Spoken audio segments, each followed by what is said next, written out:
Oh no, Magnificent Monsters is being allocated. Well, make sure you guys smash the crap out of that subscribe button so you guys don't miss out on more awesome content. So, word from the top is starting to come down from what I'm hearing, and also what Jeff Jones was mentioning, that it looks like we might be seeing Magnificent Monsters being allocated. Now, this makes sense, right? They have to produce a certain volume of sets in order to... There has to be a volume creation for this. Now, I'm not going to say that Yu-Gi-Oh! Sets in the past have been, print to order, but it's pretty clear that Konami was printing sets based on pre-orders and then printing, way more than that. That's why so much of it was sitting on shelves. And, we talk about how these card game companies have to rein in, their volumes that they're producing to kind of keep numbers in line with these sort of things. Now, if you're not surprised about this product being allocated, good job. You expected this to happen. I'm happy for you, and I'm really glad that you understand how a product like this works. Now, this means that there's only going to be a certain number of this product being produced. And to the people that are like, well, doesn't this just mean that, pre-orders have already surpassed the expected volume? And, even if you're a high volume store ordering things, yes, this is where the Pokemon effect likes to come in.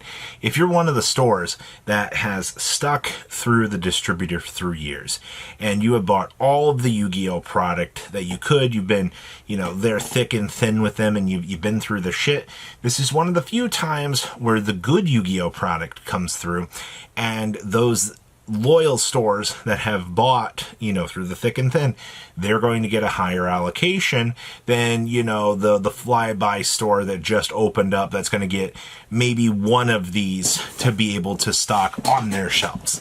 That's the reality of what's going to happen. And I bring up the Pokemon product because it's the same thing. If you've been with that distributor for years and you have bought all the Pokemon product through thick and through thin, and you're, the better reputation tends to get rewarded a little bit more. Not always. There's exceptions to the rules. So, with that being said, we are going to experience a couple things here. All right.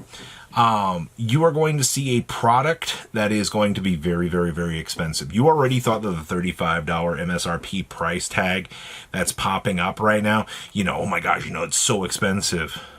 The product's being allocated now. That $35 MSRP tag that you're seeing no longer matters.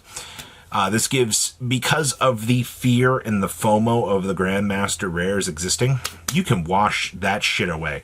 All right, your fears have now doubled, because you could go and you can go, oh, this store over here is pre-ordering. I'm going to go over here. I'm going to go, oh, hey, thanks for taking my pre-order. They don't know their numbers. They don't know what their allocation is. They don't know how much. It's May, for fuck's sakes. They don't know what their numbers and allocations are going to be until that point in time. If you're going over to some store that you've never dealt with before, and they're like, oh, la-di-da-di-da, they're taking pre-orders, and you get refunded the week before the event, or before the set drops, what a strange coincidence.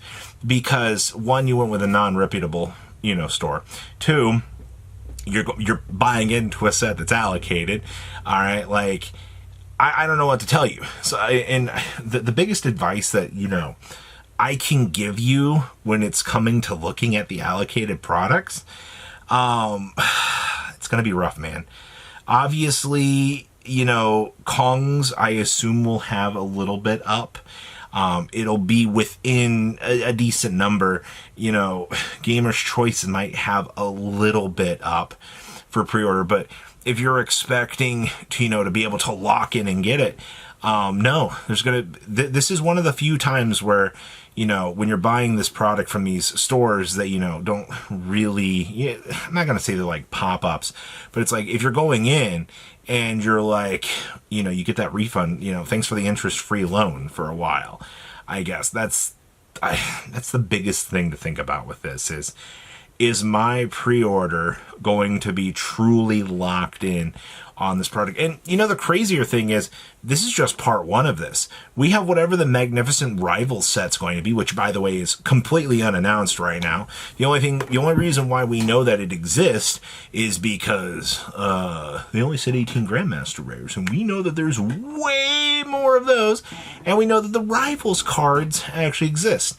Thanks OCG for, you know, providing us with knowledge. And if you want to go even further down the rabbit hole, just shitting your pants and being scared about future Yu-Gi-Oh product, don't even get me started on, you know, the Yu-Gi-Oh artwork series coming down the pipeline here. You know, we've got this Konami printing the original structure decks on a, you know, print to demand basis. You know, if you don't get your pre-order in, or, you know, you don't get that product secured, that's it. You don't get it. And if the Yu-Gi-Oh! Grandmaster original artwork series is going to follow the exact same pattern of this, going into whenever it's going to come out in 2027, you know, that's probably going to be heavily allocated as well. You're in an era right now where Konami can actually allocate products, and it's such a strange thing. Now, we're not getting rid of the, you know, the main 4 sets of a year being printed into the ground. I don't think deck build packs are going to be allocated. That's not happening. It's just, unfortunately, these are specialty products. There has to be a set number at the top for Konami to be able to equally distribute these Grandmasters.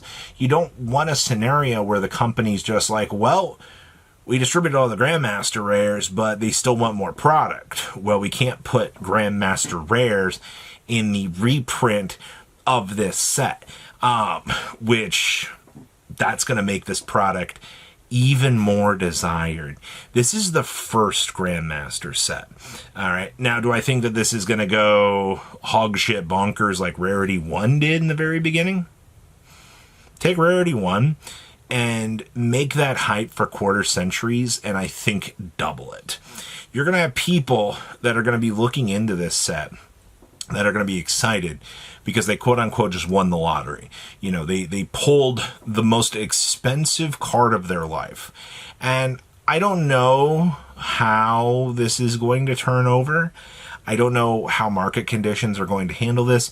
I don't know how, you know, the community in general thinks we're going to approach this stuff. And I mean, this is going to be a topic of conversation for the next couple of months as this is coming out. And at least, you know, in the later half of May here, we're already getting the picture painted for us that, you know, this product is going to be, you know, a pain in the ass to get. I'm already warning people that, you know, if you're going to some store that you've never been to because they have these pre-sales up and you're like, oh, I trust them. And, you know, you get a refund the week before. Okay. You've been scamboozled. And if stores are taking pre-orders on this product, they're even crazier. All right. This is not going to go well for anybody. We've already seen with Magic and Pokemon how the situation. Honestly, go take a look at pre-sales in Magic, and go take a look in pre-sales in Pokemon, and go take a look at how, you know, that game plays out, and you will see that playing the allocation product game is not a good one for anybody whatsoever. But Robbie, I can go on Amazon and I can Sure, man. Sure. Go on Amazon and pre-order your Yu-Gi-Oh cards. There's not like 300,000 Reddit threads talking about, you know, how I've been scammed by ordering TCG product. It's totally not resealed in some instances, but, you know, what do I know? So it's looking like allocation is coming. It's looking like this is not going to be a good opportunity for anybody. And you might just have people hold this stuff, man. That's another thing to think about too. You know, who says stores have to sell it? They could just keep it in the back of their warehouse, let it age for a good couple of years. You know, it's not like every Grandmaster is ever going to be open. It's just not going to happen. Nobody will ever see all 100 of the Grandmaster rares together. It's just not going to happen. Well, you guys have a good rest of your day. Bye-bye! Patrons, thank you! Ah!